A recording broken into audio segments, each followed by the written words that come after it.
জাবলা করেছে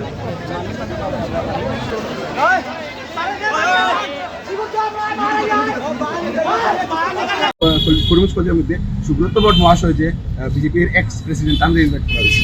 যখন প্রোগ্রাম চলে তখন আমরা গিয়া আপত্তি জানাইছি প্রিন্সিপাল স্যারের কাছে যে এখানে কোনো মানে পলিটিক্যাল ব্যাকগ্রাউন্ডের কাউরে আর আমরা জানি যে আগামীতে এমএলএ খেলতা, তো আমরা কলেজ তো আর তার ক্যাম্পেনিং এর স্পট নাই, তো খেনে তাই যেহেতু কোনো সাংবিধানিক পোস্টে নাই তাহলে খেনে কলেজ থেকে ইনভাইট করা হইতো বা গভর্নমেন্ট থেকে যদি দেওয়া হয় তাহলে খেনে ইনভাইট করা হইতো। প্রিন্সিপাল স্যার হয়েছে যার আমরা একটা ভ্যালিড রিজন আমরা দিই যে ও কারণে তাদের ইনভাইট করা হয়েছে, তার ওরকম তার পোর্টফোলিও ওরকম আছে নাকি তাদের তাদের ইনভাইট করা হয়েছে।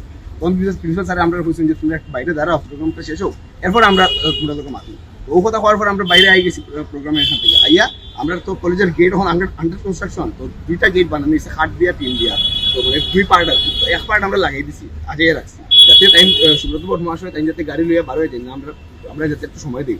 তো আমরা যখন গিয়ে একটা গেট লাগাইছি তখন এবিপির তারার র্যালি আসলো কি তার এক্সাইজের ফিতা নিয়ে তারা র্যালি আসলো, তো তারা বাইরে মানে দাঁড়ানো আছে বীর করে দাঁড়ানো, তারা আউটডোর্স আছে স্টুডেন্টরা, তারা ইয়া গেটের মধ্যে লাত্তালাত্তি শুরু করছে, লাত্তাইয়া গেট ভাঙিয়ে দিচ্ছে।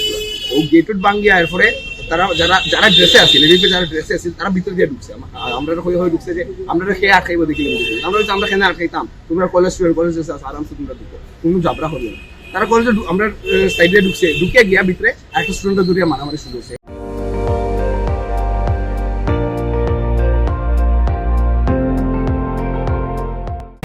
আপুনি চাই আছে ND24 সৰ্বশ্ৰেষ্ঠ নহয় সৰ্বোত্তমৰ দৌৰ।